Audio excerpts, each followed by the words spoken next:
You're listening to the Pine Room Podcast, the home of sports, gambling, entertainment, and whatever the hell else has gone on this week. So pull up a seat by the fire, crack open a cold one, and make sure to get your bets in. Welcome to the Pine Room.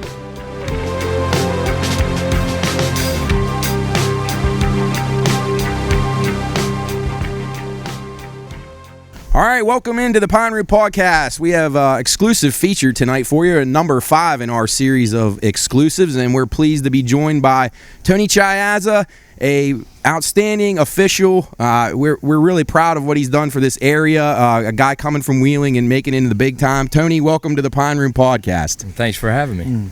Yes, great to have him. Good friend of mine. Has worked his way up through the ranks. Going to be interesting to hear, not step by step, but sort of how he, got to where he is today, where he started, whether he was, in the junior high level or where it was. Because to be honest with you, I'm not real sure. So we're here also with Chris here to the left, Luke, who is. This is going to be good for Luke because he is an aspiring umpire. No.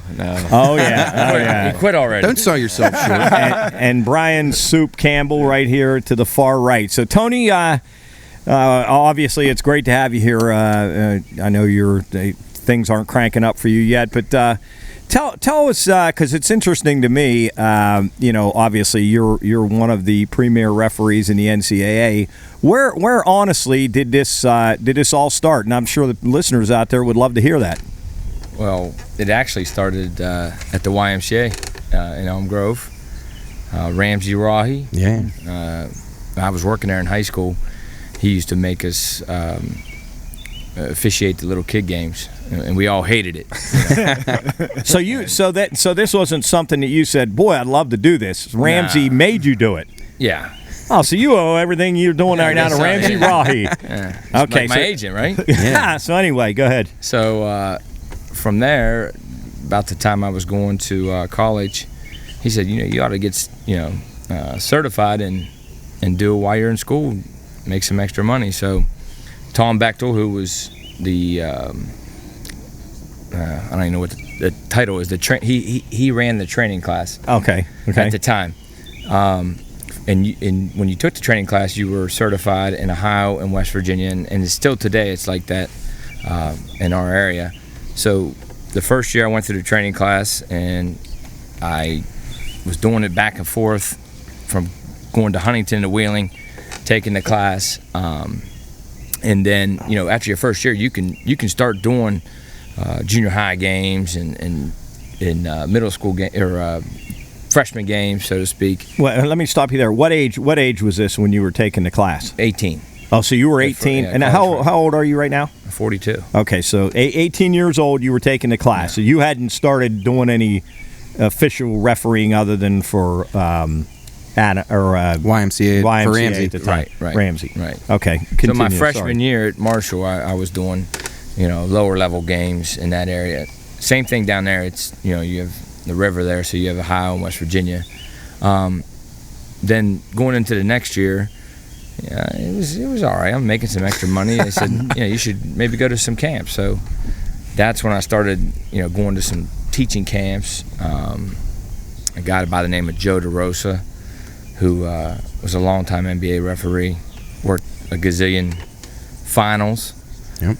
I went to his camp when I was 19, and then I started to get the little bit more of an itch. And when I learned, you can make some more money in this. Then between would be my sophomore and junior year, I went to the West Virginia Conference camp. Yeah. Who was running it back then? John Holt. Okay. Yeah. Okay, so it was always at West Virginia. That was the year the Coliseum was under renovation, so they had it in Marshall. So I had a free place to stay. Oh, yeah. Perfect. All I had to do is pay for the camp, right? So I went to that, same thing. I'm just there to learn. I'm 20 years old. And they end up hiring me at 20. So I was a little shocked. I mean, looking back on it, I probably wasn't ready for that, but I got through it. How many guys were in the camp at that time, and you got chosen out of? Oof. I mean, a bunch. I mean, most of these camps are 50, 60, maybe 70 guys. Okay. Wow. I think they hired 4 or 5 of us. Okay. Scott Coyne was one of them. Oh, yeah. God rest his soul. He was hired, and then he never did get to work. Tragic plane accident. Yeah, jeez. So yeah, that would have been my junior year. I started refereeing a few conference games, and then I was eligible actually to do high school games, but I couldn't get any high school games down there. No one really knew me, so I was just still doing junior high JV games. So that's kind of how I got started. So you say conference games. What did you mean by conference games? That was WVIAC in those days. Oh, you were doing some college games then. Yeah, when I was in college. Oh, so you were that young doing these games? Yeah. Wow. were you doing all guys? Have you ever done girls? No, I never did women. Okay, so you started out the conference, and then you couldn't get any high school games, and so you were still at Marshall at the time. I was still at Marshall. And then what happened after that you started to climb the ladder? Well, going into my senior year down there, I was starting to get a few high school games. Oh gosh, I forget what the conference is called, with all the bigger AAA schools from Charleston, Huntington. Right. Kanawha Valley. I forget. KVC? Fred Aldridge was the guy that assigned the games, and he heard of me and saw me work a game and started giving me some of those games. But I don't think maybe I worked 5, 6, 7 games in the WVIC, but I was keeping busy just doing lower level games. And then when I graduated, I didn't know what I was going to do, and I moved back here and took a job at the Y, actually, which is crazy. It goes full circle. Yeah, really. Took Ramsey's job. Crazy. Yeah. And didn't get a whole lot of games. I mean, I think I got 4 high school games that first year back. Here in the Valley? Yeah. Okay. Yeah. When did you stop with the WVIEC? Or were you still doing those at that time? Well, it was an interesting story. I had 2 stints in WIAC. I got let go. I don't know how many years I had in there. That's a whole nother story. No, I just remember my dad. My dad was a very big fan of yours, and he was touting you from the beginning, saying this guy is somebody to watch. He would tell John Holt that. He would tell Floyd, anybody who he could get to listen. But you didn't need those guys in the end, I guess. So that's good. Then, Joe DeRosa at the time had, NAI was still pretty good back then. He had a league with like Walsh and Malone, a couple teams from New York. And he loaded me up, and So then I started going to Division I camps. And, this whole process to get to college, you have to go to some camps. Back in the old days, there wasn't camps. And then, 70s, 80s, I think the trial camps started to come about. But in order to get in some of these leagues, you got to get in front of the people that run them. So you start going to camps. So I was going to, 3, 4, 5 camps a summer, different smaller Division I's. And so, let's see, I moved back here, I was 22. By the time I was 25, I got hired in 2 Division I leagues. What were your first 2? The Big South. Okay. 3, actually. The Big South, the High Valley, and the Horizon. Oh, wow. Your resume speaks for itself, and it's been an unbelievable career. Were there any games where you looked yourself in the mirror right before that jump ball went out and you were like, okay, I made it? Was there anyone that kind of sticks with you by looking back and you're like, that game really is where I realized that I'm going to have a good career and I'm really excited where I've made it? Probably the NCAA tournament, because When was your first year for that, the tournament? Because I remember how excited I was when I saw you on TV. Let's see, let me think about 2014, I think. Okay, yeah. And did you do, which regional were you at the first time? I was in Columbus. Columbus, okay, Yeah. that's what I thought. I knew it was kind It of was close. Oklahoma and Albany. Oh, wow. Yeah. Great Danes, all right, Yeah. awesome. That game, and probably one of the funnest games was the Division III National Championship. Oh, wow, yeah. It was cool. Where was that, Salem? Salem, Yeah, back when I had yep. there. Yeah. Cool. Who was in that? I remember. I don't know. Tony would probably remember more than us. Wisconsin, Whitewater, and Williams College out of New York. Wow. Yeah. Good memory. Good memory. Yeah.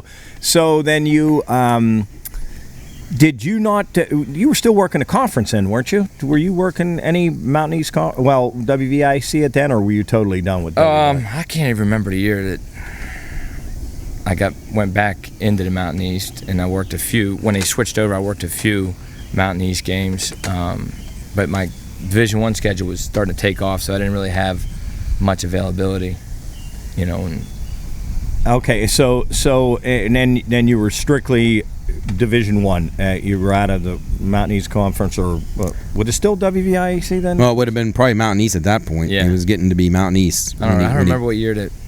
2000 and man, Chris, you remember that? 2010, 2009? Yeah, I want to say like 11, 9, something like that. It's been a while. I think something sweet that you've been able to see and you'll be able to elaborate on. You got to referee a lot of those guys in the WVIC, and you got to see good Division I basketball.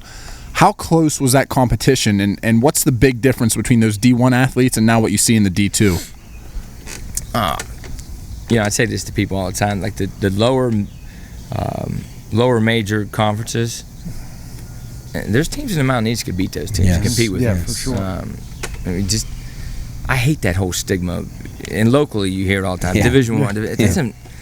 Just because you went to Division I school, that doesn't mean you could play at West Liberty or wherever it may be. Yeah, absolutely. Charleston. I mean, there's a lot of good players in that league. It just, I don't know. So, to answer your question, definitely the level is pretty good at Division II, and very comparable to a lower level Division I. It would, and this is my take on it. I watched a lot of Mountain East Conference, just like Chris and Matt, and we've talked it. This is just me speaking, and tell me if I'm wrong. The guard play at the Division II level is, I think, fairly comparable. Not quite as good, but the big man play is, to me, the big difference in the Division I as opposed to Division II. I agree with that. So I mean, you're like Dale Bonner. Hey, look at the kid from Fair. That's what I say. He's playing for Baylor. I mean, he logged a lot of minutes, and there's been some good guards. And Chris, when we had Coach Crutch on a while back, we talked about the guard play in the conference, and there's been some incredible guards. I mean, some guys that just have played for West Liberty that, honestly, I think could have played Division I easily. For sure. I think locally, even in our whole state, there's a lot of people that don't know how good that league is, or just Division II basketball. You know, some of the better teams, and the Mountain East is. I mean, they're always going to have 3-4 teams that are going to compete, and make the tournament, but. It's just pretty good play. How tough is it, because we're on the outside looking in and we're screaming at the TVs all the time, how tough is it when you're down there and there's a team with a really good big dude and it looks like he's just getting absolutely slapped every time he gets the ball underneath? How tough is it to officiate a game when there's a great force underneath the rim, like one of the best post guys in the country? Well, it definitely is tough, because it's tough to gauge if he's playing through some of this contact because he's so big, or is the contact altering what he's trying to do?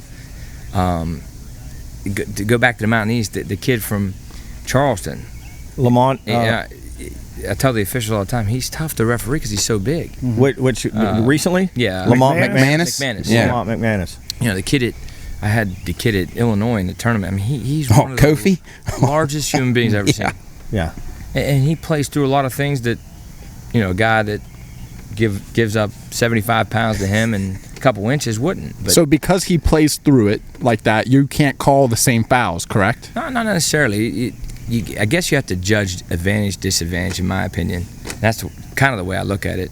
You can't penalize him for being big and being able to play through contact and not, awarding him the foul. But it is a lot tougher because we're not used to seeing guys of that size. Yeah. So you would say it's definitely a little easier to officiate the games where you got teams with like playing 5 out with guards and not a lot of inside play. Absolutely. Okay. Yeah. Absolutely. Okay. So the grinding and the back. So I guess back up a little bit. Have you seen the game change over the years? Just like you watch football and see the size and physicality of these guys. Has it made it? Have you seen a change in the game? Yeah. Yeah. In my short time, the guys are more athletic. Yeah. It's obvious we have guys that are 6'8", 6'9", playing on the perimeter. That's unbelievable. 30 years ago, that didn't happen. It's unbelievable. So I think, you can find something in every sport, but college basketball, in my opinion, gets a bad rap right now because, they say it's too physical or, we don't call enough fouls, but the game's changed. It's just, it's played differently. So you have a lot of slashing to the basket, or you have a lot of jump shots.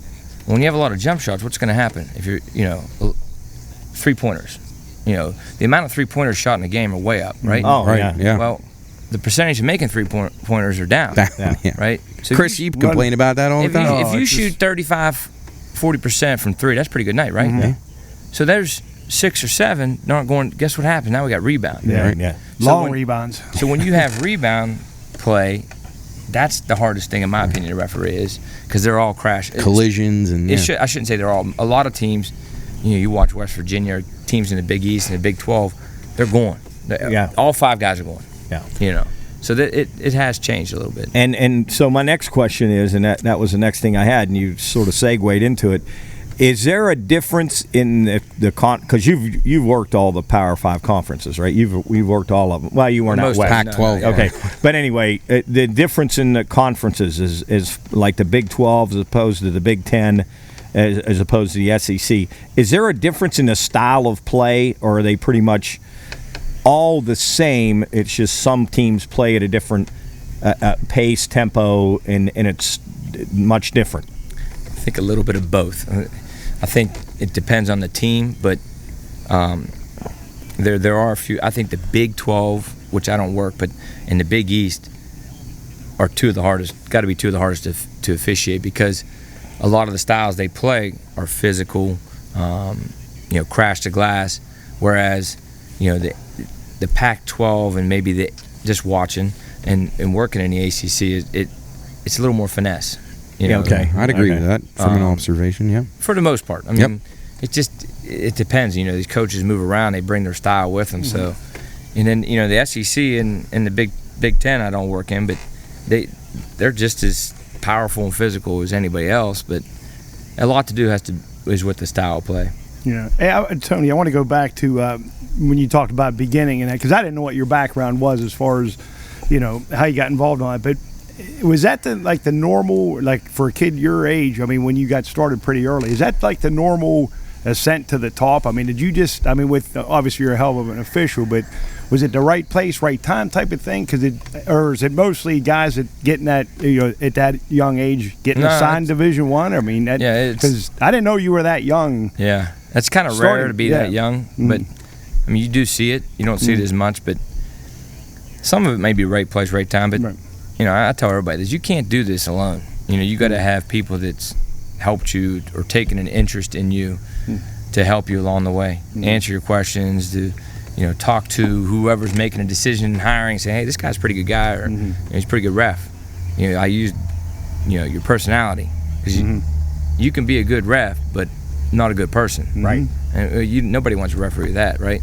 So you definitely need help. I got started probably a lot younger than most. You think about it, if you played in college, you're not probably not thinking about it until you're 22, 23, maybe 24. Some guys may not even start that soon. So it's just everybody's situation is different, but typically I guess that you don't get started that young. Go ahead, Sue. I know you said you feel like the NCAA game and the D3 game where you're big, kind of I'm here. When do you feel like you got your break? Do you feel like it was someone personally that helped you get that break where you really made it to that next step of national attention and being a real well-known referee across the country? What was your big kind of breaking point where you're like, okay, I really needed this to take the next step? It's probably when you get hired in one of the Power 5s, or in my case, it was the Big East, which in basketball we say, Power 6, I guess. Absolutely. So 2010, I got hired in the Big East, and so once it's kind of someone takes a chance on you, now other people see it, and you may get in other leagues or start to get some, I guess, notoriety, so to speak, but in credibility. It's more credibility. So it's just a process. You don't get hired in these leagues and get the championship game. It's a process. Have you, obviously when you started, you started to, learn how to build relationships with coaches, and I'm sure that's very important. Have you found yourself as you get more of a veteran that your relationship with I'm not talking personal. I'm talking about how to deal with a guy who's yelling and screaming at you, and you just that's enough. Or before, when you were younger, you might have banged him early, or now you just say, "Okay, coach, I've heard you." How is that progression as far as learning how to deal with these coaches? Obviously, some of them been doing this, in it before you were even born, probably before I was born. But how has that relationship with coaches, grown for you? That's a great question, because I tell people at camps, when I'm working camps or I'm helping out in the Mountain East, the hardest thing to do is learn how to communicate with coaches. Yeah. It's hard to teach, and you just kind of got to start doing it and dealing with different personalities and being younger. Especially, I'm still young compared to some of these guys coaching, but you want to get their respect and get the credibility with the coaches, so they trust you. And they're all thinking everything's going to go against them, but the number one hardest thing is not getting your plays right, because you wouldn't be there if you wouldn't be able to get your plays right. Right.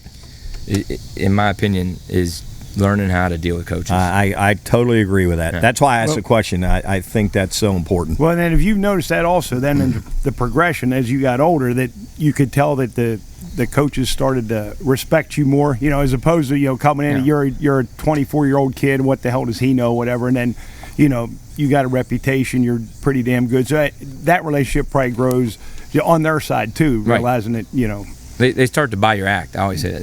Right. Mm-hmm.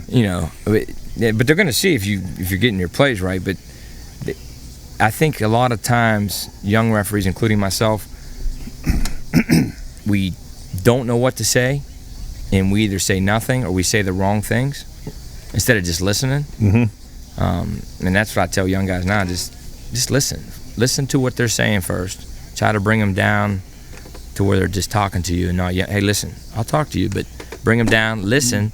By the time they're done talking, you give them a response, okay, maybe you're right, I'll take a look at it, and you move on. So if you know you missed one, and they know you missed one, how do you handle that?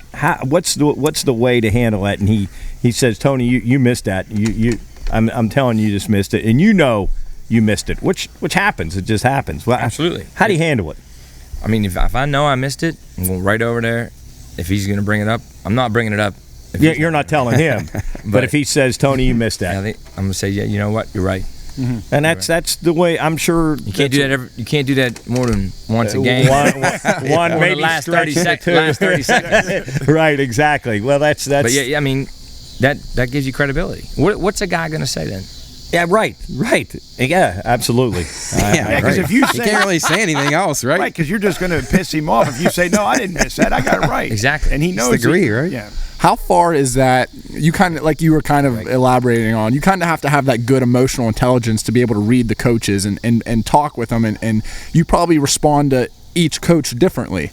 So how long of a line do you give these coaches before you ring them up and say, hey, I've had enough, or tee them up, and how's that kind of work? And do you talk with your other officials before the game starts and say, hey, if he comes at us like this, we're not giving him that long of a line? We definitely answer the last part of that question. We talk about personalities. We talk about personnel of the teams before the game. Maybe if someone had a run-in with a player or a coach, just so you're aware. Yeah. We do talk about that.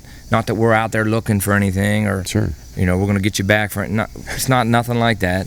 To answer the first part of it, you're in sales, right? Yeah. Okay. All your customers aren't the same personalities, right? Same with coaching. Every guy is different. If you all were coaches, all five of you are different personality, right? So you're just learning how to manage the personalities, and there's guys that don't say much, there's guys that say a little bit, and then there's guys that are talking all night long, So it's just learning to deal with the different ones. Do you ever just totally shut a guy off, like after a while you don't even hear him anymore, he's bitched so much and screamed you try not to, but there's times like, listen, you can't referee every play, and I'm not good enough to listen to you, talk to you, and referee the game. So sometimes you do have to shut them down. When you were first starting, we're going to get ready to take a break here in a minute. When you were first starting, and you got into the bigger level, and you didn't know these coaches, and the game would start, and the very first play, this guy, would you say, "Oh, this is going to be a pain in the ass. It's going to be a long night with this guy. I can tell right away." Well, it's like when you're playing a sport, who are you going to go after? The weakest person or the newest person? I'm not saying weak, but no, absolutely. Sure. If there's two guys that have been around, maybe work Final Four or whatever, they know them. Who are they gonna go after? They're going after the new guy or the young guy? Yeah. The most vulnerable, or so they think. So you learn you learn fast. I got a question. For you. I got a question for you, Tony. Has there ever been a game early in your career where you came away from that game and you said, "You know what? I'm never doing that." That's a good question. John did that when a guy threw the ball over the roof. Well, I've never wanted to quit because when that check deposits, you forget all about it. But there's nights where you're like, "Man, is this worth it?" Yeah, definitely. Yeah, well, absolutely. Makes sense. I'll tell you what, after the break, Matt, I'd like to talk to him about some advice. Oh, yeah. Luke's an up-and-coming umpire. I'd like to talk about that a little bit, and then some other I want to ask him a few things about some environments and stuff. So, yes. We'll be back here with Tony Chiazza right here on the Pine Room Podcast. I always wonder that about officials. Like, sometimes it's probably you almost want to watch the game sometimes when you're actually have a role in it, but the game's so good or something like that. Is there anything that sticks out?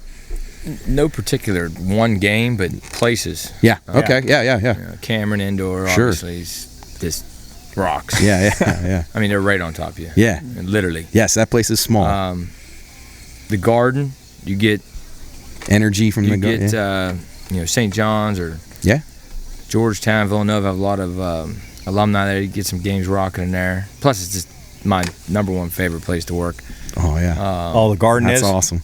Providence is probably the loudest place. Okay. Really? Oh, is that the Dunkin' Donuts place? Okay. Ooh, that's interesting. Now you got about 12,000 people all boozed up in there.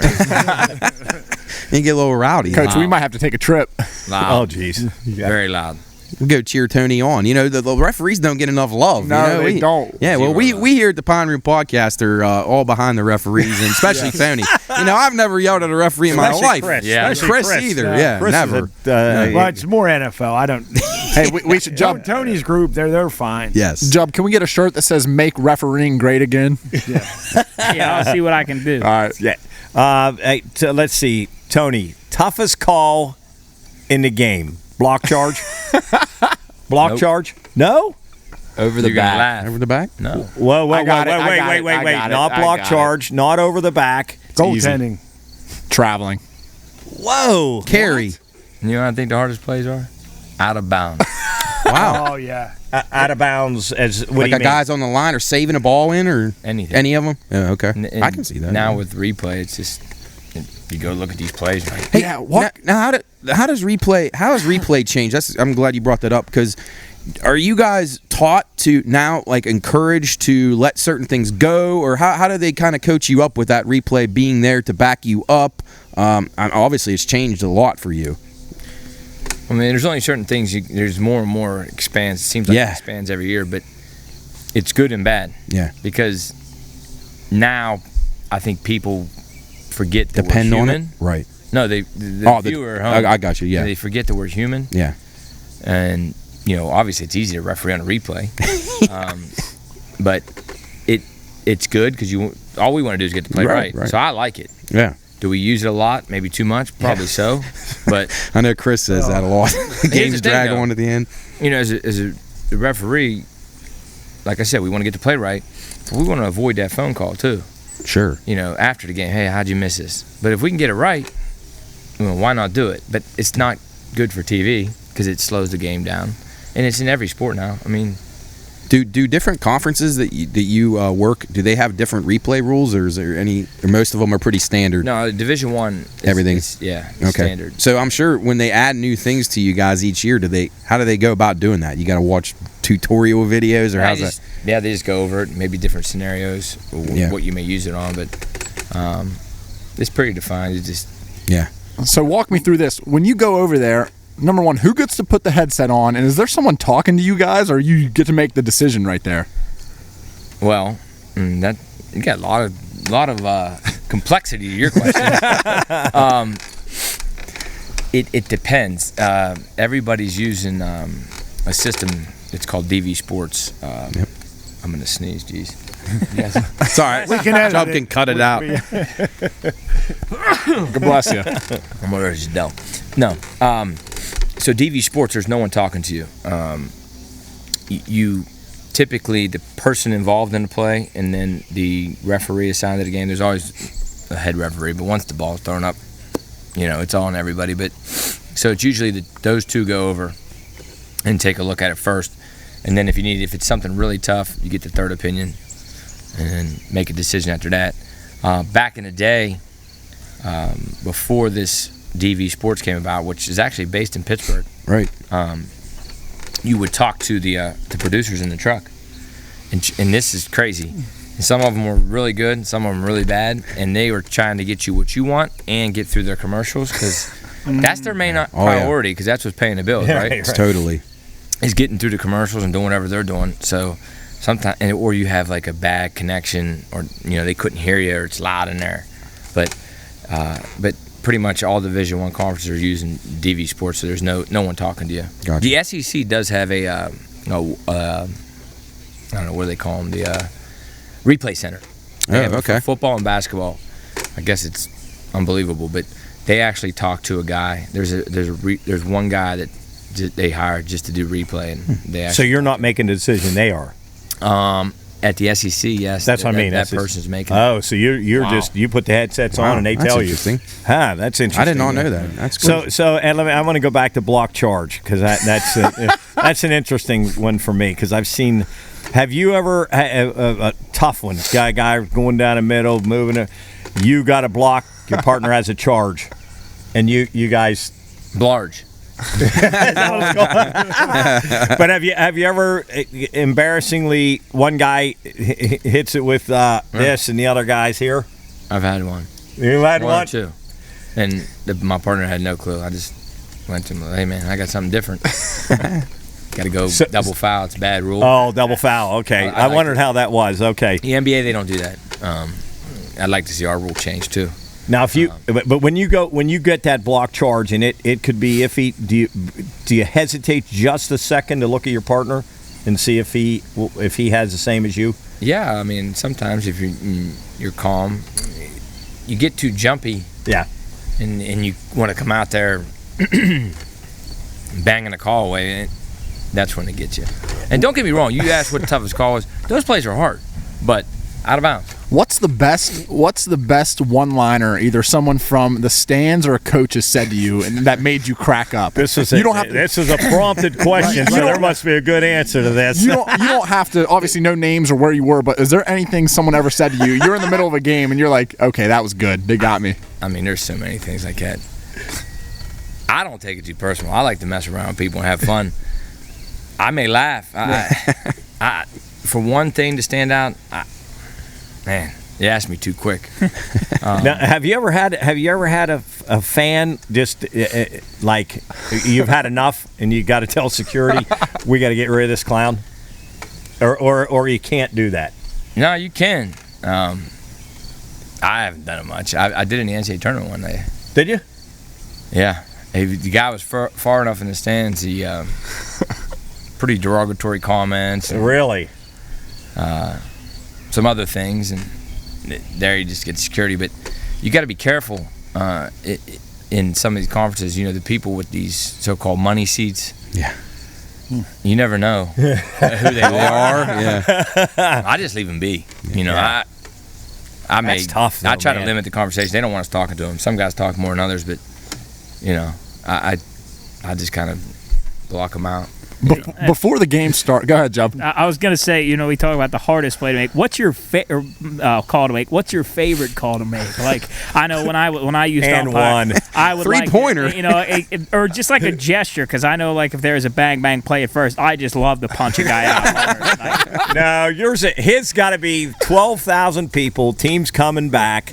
They were down 15. And one. They've caught it to 2. The place is insane. He goes in, boom, and 1, and he knows that he has a crowd in his hands like They're that. waiting. Boom, I'm and the they opposite. First of all, my favorite call is the one I get right. But I like that answer. which they all are. you know, anybody can make a call in front of 20,000 or whatever it is for the home team. Yeah. Can you make it against the home team? Yeah, great Take- point.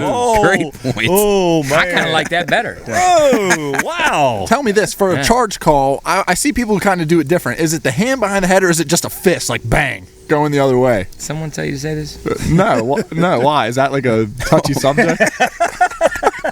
I actually had a mechanics changed because of me. Really? Like across I'm the whole not that I'm country? proud of this. Yeah. No, across so the you whole went country. from this to this. Yeah. Is that what it is? Let us see. What is it? From You this? know, first of all, they want you to stop the clock with your fist, right? And before, back in the day, you used to do behind your head. So I'll tell you the situation. It's Villanova at Jay DePaul. Wright. At DePaul. And Villanova's not playing well. They start to come back. And I totally kicked this block charge play. Completely backwards. And the ball goes in. Well, I punch it. They all think I'm scoring the hoop. Oh, man. To make it more complex, now I got to tee up the DePaul coach. So that went from 2 on to 2 to Oh, jeez. Oh, that's Ouch. That summer, the national coordinator, I get a call from him in the summertime. What's he want? Hey, you remember that play? Yeah, I remember that. Can you clip that and send that to me? Yeah. So, the following fall, the mechanics manual comes out and they changed it back to putting your hand behind your head, and so now someone told you that. I know that. No, I promise you they did not. Someone brought that. I refereed. I did basketball for 3 years. I had a blast doing it. I had to stop because I went and got my master's. But that just always all my buddies give me a hard time. I didn't know that. Oh, No man. one likes doing behind your head. But now because of you. And they said it's because of me. But that No, it actually is because of you. How many block charges are there in college basketball? 1 million. And one. They found one. They found one and changed the mechanic. But now it's all so when we watch a game, that's going to be You're supposed to put your hand behind your head. That's the Tony then. Yeah. wow. the We're going Tony. to call that the Yeah. Tony. The Hey, Tony. Hey, Tony. So do you when you mentioned clipping that out for and sending it to that guy? Do you always watch your games afterwards? I mean, Yeah, I do. Yeah. The same company, DV Sports. so you guys are able to get on there and download them all and Yeah, stuff. they have an app. Awesome. Pre-COVID, they would download it for you. Mhm. As soon as the game's over, they have it for you. They'd come in and get your iPad or before the game. Oh wow. And then at the end of the game, 10, 15 minutes, if everything was working right, they'd bring it right in. COVID hit, now we have to download them. Okay. But yeah, it's great. You can watch it on the plane. I mean, I try Great. to watch at least all or some of my games. Sure. So speaking of COVID, how rough was that year when you had to when you were doing that? I guess it bled over into another year too, but We lost a lot of money. I know that. yeah, that sucked for everybody. Definitely. It was different. I'll never forget where I was sitting. Yeah, where were you on that day? Because when I was working at the sports book, when the Big East and all them were shutting down and everything, where were you scheduled I was to be? in New York. I was in. Okay. I worked the first night of the Big East tournament in. I want to say it was a Thursday. Yeah. And watch the Thursday. Yeah, 'cause March it's- 6th, yes. March 16th, I 2020. had the 9 o'clock game. Okay. So it was the last game, and I actually brought my wife to New York, and we're sitting there, and I'm watching the games, and all these leagues are canceling. Yeah. And I said, this ain't good because Big East tipped off. Right. You know. I said, they went to halftime. I said, they're not going to play second half. Right. She goes, how are they going to do that? Yeah. She don't know anything about sports, but I said, we're done. And then I flew home that night. Yeah. Did they cancel the game at halftime? Yeah. Yeah. We had to refund all the bets. That was unbelievable. Yeah. We were at Mountain East Conference. Did Atlantic? We were down No, at I was at a sports bar. No, it would have been. It was the week after the Mountain East Conference. It was after that. And I remember watching It was the down. games. High school Oh, that's tournament. right. Was That's going exactly on. Yeah. right. And I remember that. I was watching the game, and at halftime, they never came back out. Yep. Oh, that's right. Yeah. No, I'm in New York City. It was the epicenter of this stuff. Right? Yeah. Yeah. So you're hearing all these rumors. So I changed my flight to fly out the next morning.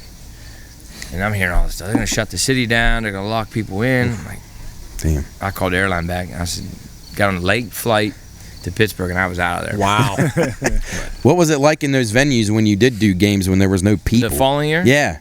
weird. It was terrible.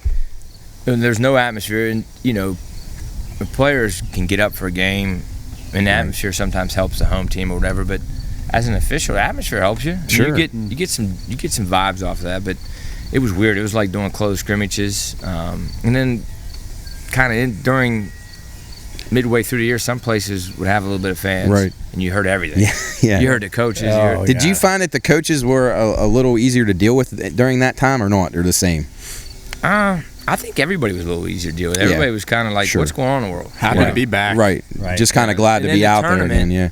When they brought people to the tournament, it was like the one out in Indy. Is that where it was? Yeah, the bubble. I was like, man, this is a welcome sign.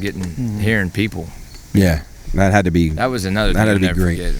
Now you're in your obviously the downtime. When first of all, when do you get your schedule for the season?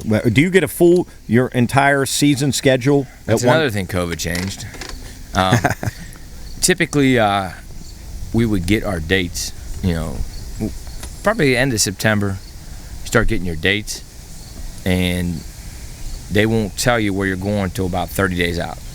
And then you have to get your travel plans set. But does somebody help you with that travel? They don't have an agency? Oh, you guys got to do I'm it the solo? travel agency. Okay. And then do you know your partners before you get there, or yeah. Do you get those when you get your game assignment? They'll release who you're working with and where and all that. Oh, okay. So and you then can coordinate with. And once you get the game assignment, is that for the entire season?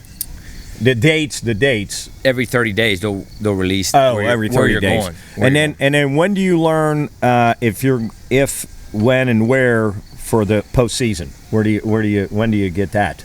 Well, like the conference tournaments will come out maybe 2-3 weeks before the tournament, and then the big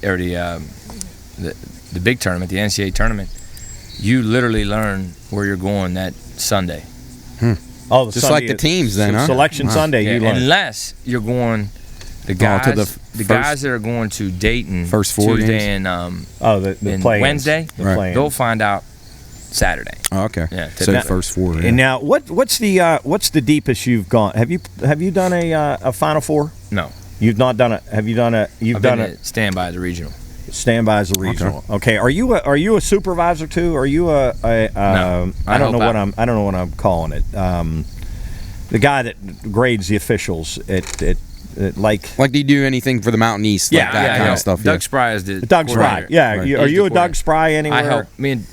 I'm an unpaid helper in the Mountain East Conference. Yeah. Okay, because I've seen you down at the tournament with him, and you're so you're not that level. That's as high as you are with that. Yeah. Okay. So how is it with? This is an unbelievable comparison, but they need airplane pilots right now in the United States. What are the referees like across the country? Yeah. Believe it or not, they need. They need airplane pilots, but they need sports officials more than the airplane. In every sport. We got one up and comer over here. And it's not just it's every sport. It's every state, every sport. It's bad. I mean, I don't know.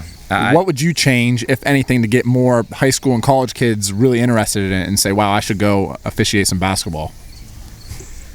I think we need to, myself included, and I've actually mentioned this to Doug and some other people in the Mountain East, we have to start talking to even high schoolers, but going to colleges, not only for me talking to basketball, but talking to all the athletes, just say, hey, this is out here, once your playing career's over, because not many of them are going to play at the next level, right? Mm-hmm. I'm talking Division I down. Yeah. How many guys get drafted in the NBA? 60? Yeah. But it's an avenue they could take, and you can actually make a career out of it. You get to the point where you can live off of that. And you don't even have to go Division I to do that, right? No, I mean, you could do it at the high school level. Years ago, guys, they would do high school or even small college, and that was spending money. Or that's how they paid for their kids to get through high school or college, or paid for vacation. And they built a camaraderie with the other guys, and that is at the lower level, and the small college and high school.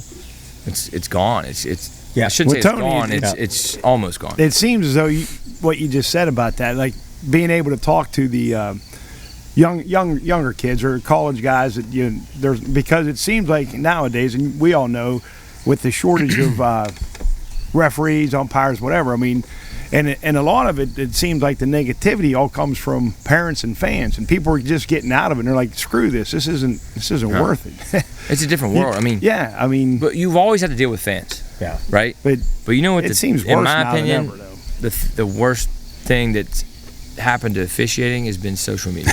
Oh, absolutely. We say it all the time. It's the worst thing that's happened to a lot the whole world. I'm Tony. not on it. Yeah, but, us either. You know, people will say stuff on there they wouldn't say to your face. Absolutely. But then it's almost like they get social media muscles. Oh, absolutely. And then they start, that bleeds over to now they're in the stands and just saying this to people and just wearing, whoever it is out.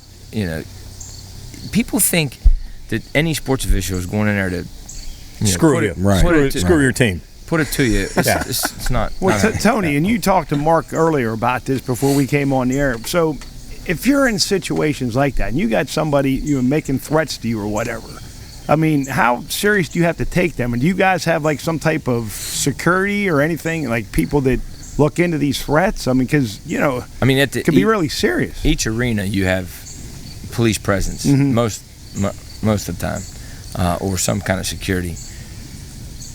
You're getting in these tournaments, the NCAA tournament is taken pretty serious. Like the professional ones, they have a whole security team. Ex-cops, whatever they may be, but threats are taken pretty serious. I mean, I know you guys talk about gambling, but that's another thing that's changed things. The legalization of gambling. Now you have, 20-year-olds all over the world. Right. I'm just using, college kids betting on games, and and it's legal. And one call can sway that bet, as we all know, and it just it's a whole different society, and for the worse. Yes. For sure. And I think that's the problem with why these people don't want to do it. I mean, I agree. Think about this. When I was in college, I'd go do 2 middle school games, make $40-$50, whatever it was. That's great spending money, right? Yeah. My buddies would be working at Applebee's all day long, didn't make that. And you took a little bit of it, but I just think it's so much more now. And you hear so much more about altercations and incidents. Yeah. That never really happened before this. Well, and I look at I look at our Valley referees, and I see the old guys now: Tommy Wilson, Jimmy Pratty, Mike Coyne, Bobby Narish, who were staples in this Valley, and I think we're pretty darn good referees. I think they were.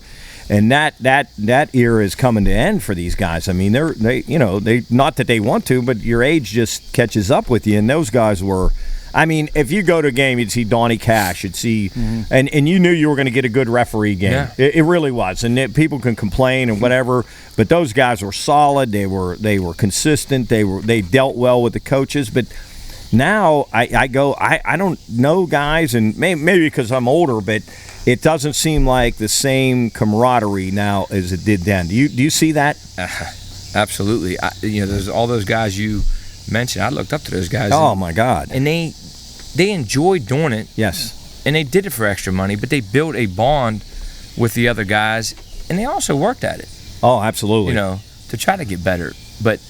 And we were successful. This Valley had, great high school officials that worked gazillion state tournaments, and we had other guys that went on to work college games, from Jack Prettyman to Jim Murray, and guys like Valentine that worked around here that went on to have success at that level too. But I think it's a thing that guys don't want to do it for the reasons we mentioned previously, and the ones that are doing it aren't doing anything to get better, or good point. They're not as passionate as maybe I was or am, or those guys you mentioned were.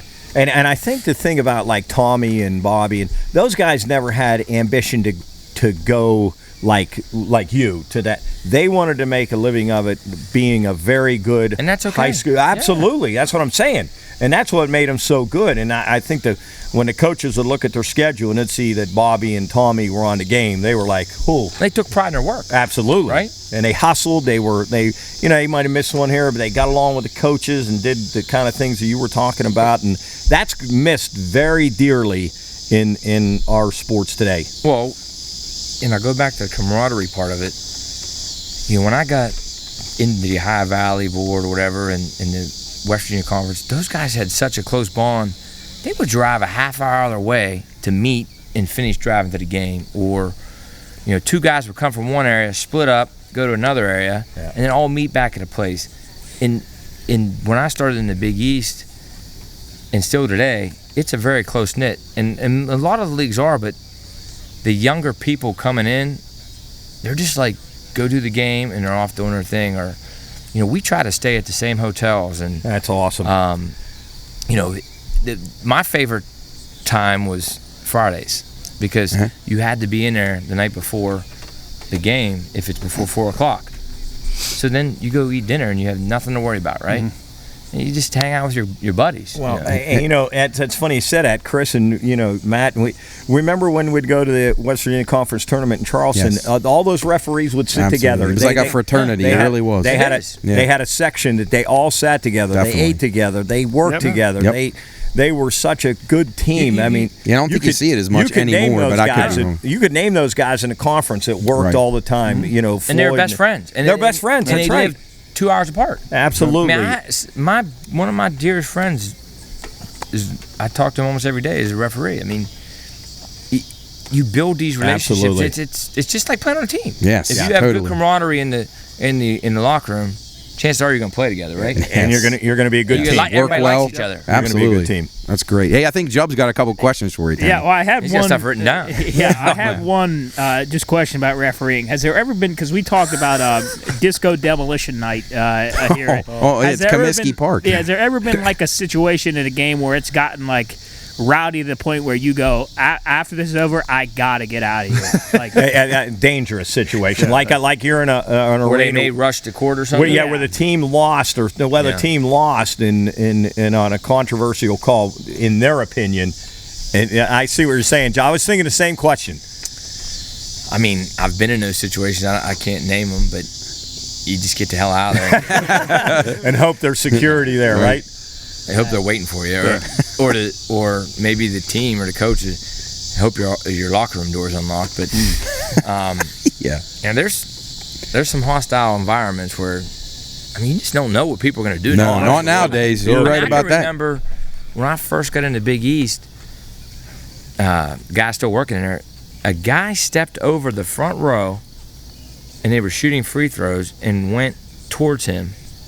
Before he got maybe 2 feet, security had him, but he was mad that the official made a call. Wow. And here it was the kid he called the foul against. It was his brother. Oh my goodness. But you goodness. just don't know nowadays. Wow.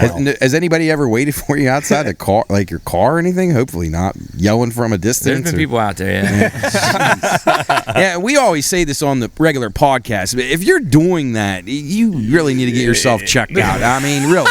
It's bad enough to do it on the social media, which we also complain about, but we feel for you. People know who you get to a level where your games are on TV. Sure. Yeah. People know you. They know you. You're listed in the box score. Even more now, I'll go back to gambling.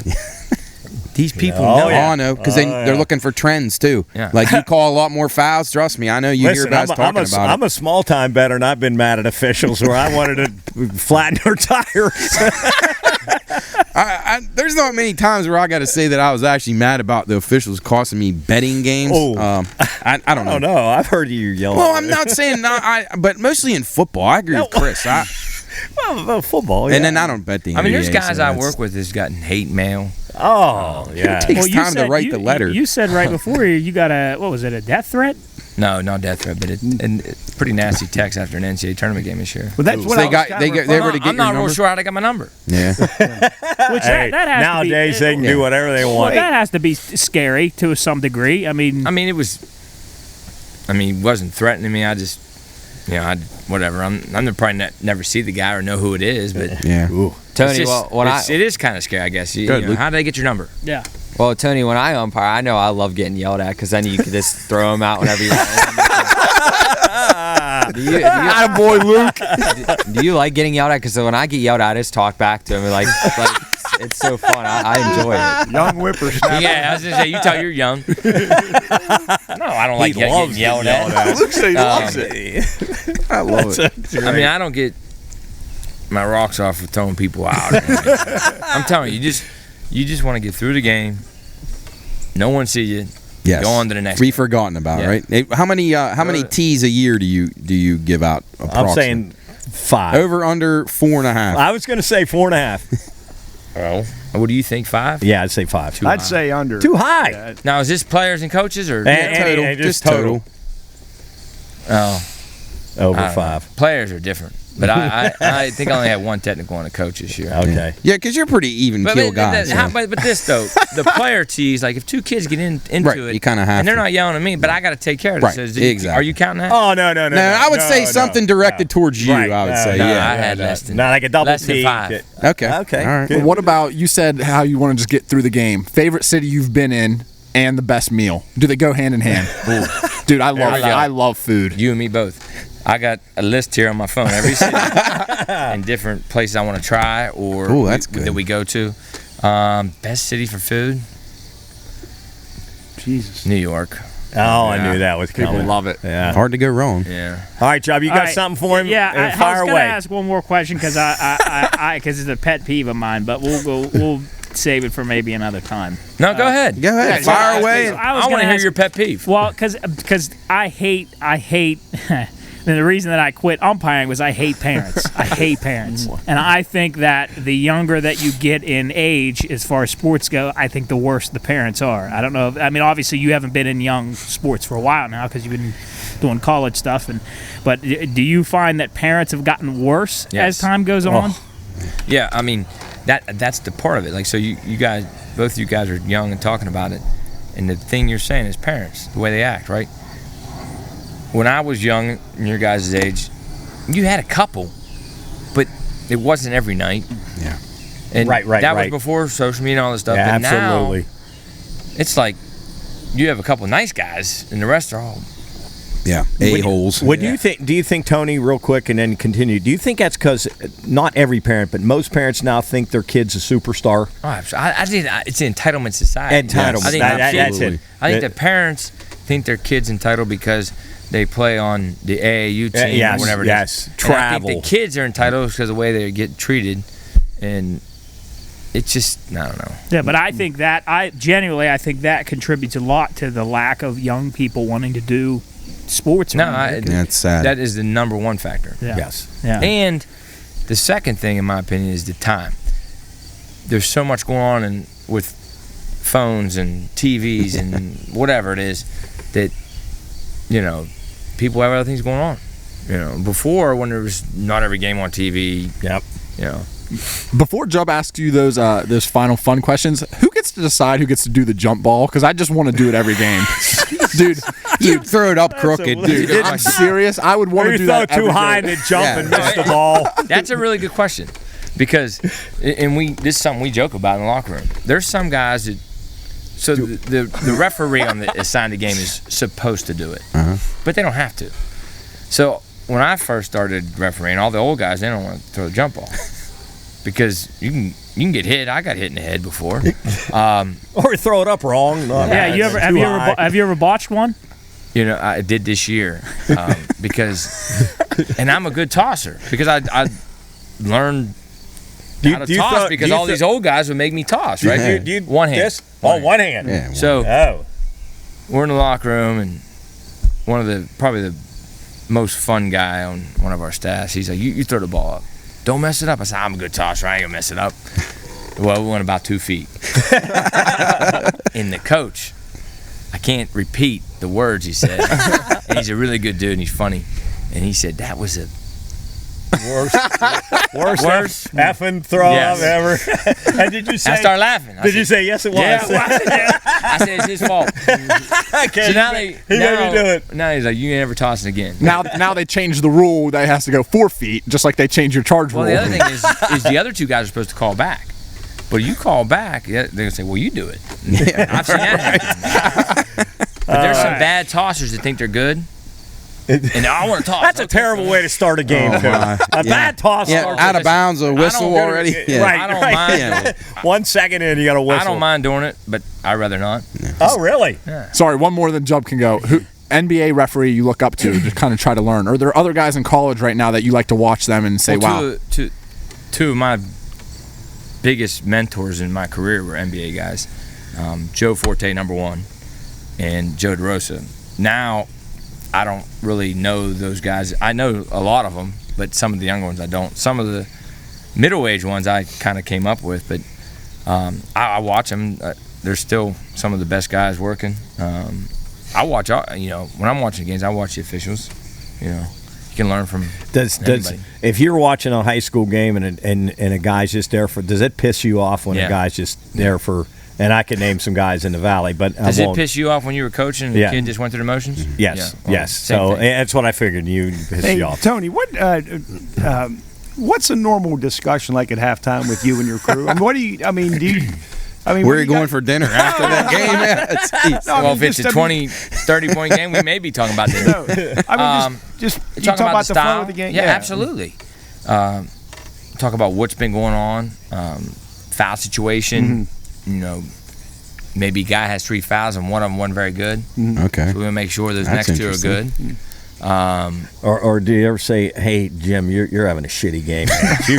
You got to pick it up here, dude. I can't keep carrying you. My back's hurt. My back. Jesus Christ! I hope they're not watching this film. And you talk about what they may do to adjust. How about this? I always wondered this. This is always a misconception, or maybe it isn't. Foul counts, like discrepancies. Like one team is in the double bonus, the other one had 2, and the parents or the crowd's yelling at you, that's 10-2 or whatever. Do you guys actually? I mean, I know you guys are aware, but some teams foul more than others, right? They teach the referees got to control the Do we try to game. even it out? No. Right, exactly. Good, because that's what I said. Why would they do that? And then- if the team keeps fouling, you're not going to not Right, call exactly. them. I never understood that argument. If you do start calling a couple fouls, then they're just trying to. Even it out. Right. So you can't win. All right, Job, let's do something fun, We're man. gonna end it. This is good. Jub, one more. What happens if you take Coach, Matt, and Chris and stick them out on a college floor and tell them they got a referee? What do you mean? What happens? God. First of all, I couldn't get up and down the floor. I think every college coach that wants to complain should come to one of our camps and try it. Exactly. And the there you announcers go. should try it. There you go. yeah, there I you like go. that. Good. What would happen? It would. I like that. Too. I like that. Yeah, too. that's like a guy trying to call balls and strikes. People don't realize how hard that Hey, is. and then we're going to jump. Hey, here's one that always One gets me. last Chris, question. you're going to get a kick out of this. Team's down 35, and a coach is still bitching at the official for a bad call. Like the guy ahead, the coach ahead. Yeah. Or a Coach ahead or coach down? coach down 30, okay. down 30, still bitching. Yeah. Well, No, Mark, like they're down like 10 points with 4 seconds that's to another go. one, yeah. And then they make a foul short timeout. Yeah, down 11 with 4. It's literally impossible. you want to get a couple words in? Uh-oh. We're good. No, we lost everything. Everything blew up. See, every time I come up here, something happens. Oh my God! I can't believe we didn't get. No, you got it. It's still recording. We can't hear Yeah, you won't hear anything in the microphones. They're all dead. No, they're on. No, we're totally dead. I got you. We're dead on. I can't hear nothing. I can't hear my anything. God. It's still picking up audio. We don't have any. Wait, headset. so you think what would that the be? headset box blew out? Hang on. Yeah, maybe. I mean, I still got you. It's still all the audio is recorded. We're all good.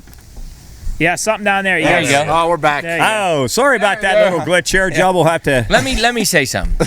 go. Now this I don't know how many years ago. This all wasn't here.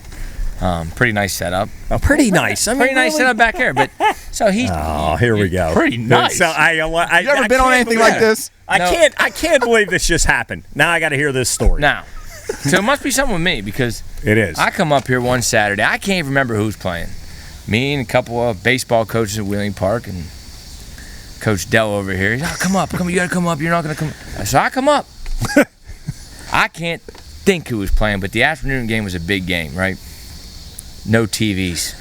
Everything went out. Comcast blew up that day. This guy. He has never let me down. He's never let me forget that. I didn't know about that. Yeah, So this guy. it was awful. You know how he gets. He's never been back since. He's going circles up in the house. He's calling the phone. It was horrible. I had Comcast. I had some Me Joe, and the do other you guys are like, remember this? I do vaguely some remember that, foreign yeah. guy on there, and Yeah. he's telling me some So bullshit. now I come up here and the microphone's Oh yeah. I can't believe that happened. Yeah. All right, Job, send us home. Yes, now I'm All going to right. hear about this shit for another 6 months. Okay, all right. So, we were talking about how, they don't treat referees like people. So let's get to know Tony Chiazza.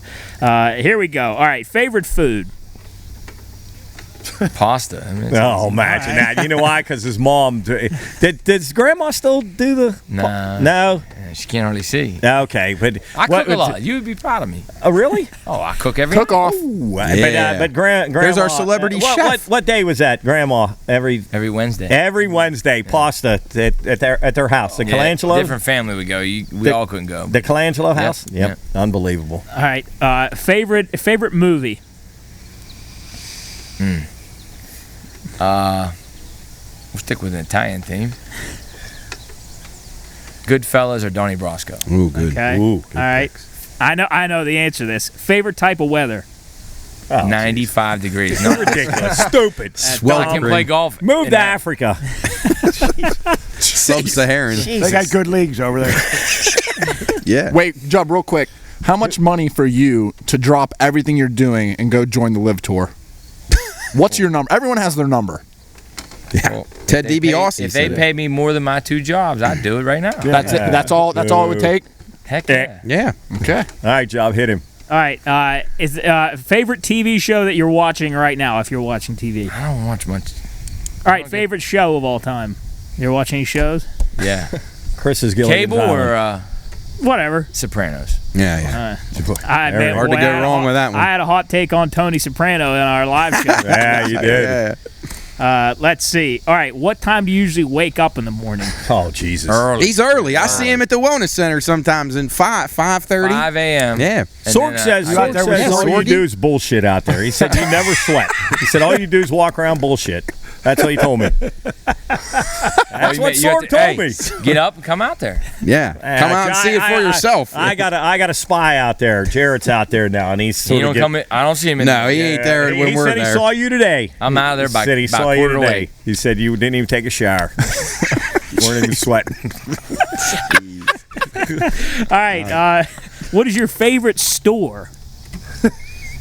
Walmart. Believe it or That's not, where he buys his not only do I hold on a second. Shoes, yeah. Not only do I cook, Skechers. I do all the shopping. So Ooh, all right. Okay. Yeah. my All right. wife would be mad. All right. Oh Be man, mad. you ain't gonna sit She on ain't the gonna couch listen and to this watch. anyway. Okay. She don't know if it's stuff with hair or feathers. Same thing. Kind of same theme. A favorite restaurant you've ever been? That's a tough one. My favorite Figueretti's. restaurant? No. TJ's Sports Garden. Arlecchino's in McMurray, PA. Wow. All What's right. it called? Place. What's it called? Arlecchino's. Arlecchino's? Yeah, no, Ooh, 90s. I have to remember that. Wait, time out, Job. What'd you get there when you went to Arlecchino's? They're known for their huge veal chops. Oh, man. Field chops, Arlecchinos. All right. What is your go-to pastime when you're not officiating? Golf, maybe a couple beers, Yeah. Okay. More than a couple. All right. a couple cigars. 2 more. Where did you last go on vacation? Ocean City, Maryland. Yeah. Represent. Oh, We'll pin one on that. Where's one place that you would love to go on vacation? Like your go-to that vacation? you haven't been? Yeah. Italy. Oh, You yeah. haven't been there? I'm surprised. Jeez. All right. Hey, Tony, I want to ask you one last thing before we wrap up. You golf. Do you ever, have you ever been able to where you get assigned a game and then there's like an incredible golf courses nearby that maybe you would play like when you're in No. town? Never did that? Okay. And sometimes the NCAA tournament guys would do it because you have an off day. Yeah. But you have to be in a nice weather. Sure. Yeah. I was just Okay. Hey, curious. Chubb, I Okay, got well, one. All right. Ginger or Marianne? Marianne. Chris. Well, I'm just glad you didn't ask him Gilligan or Skipper. I ain't touching that. Yeah. Chris has his own thoughts about those two. All right, and then on a more of a wholesome note, for people for younger guys that are trying to or girls that are trying to be trying to officiate, what are some words of wisdom that you would impart onto them? Be patient. Work at it like you would any other job.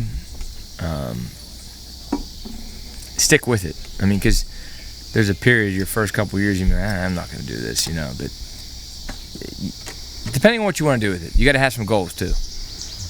Good. Definitely have to have goals. That's great. All right. Right. Great advice. He's sporting a shirt too. Yeah. He got his Pine Room shirt on. I'm going to wear this for pregame warm-up. We might see him out of No, in the locker room.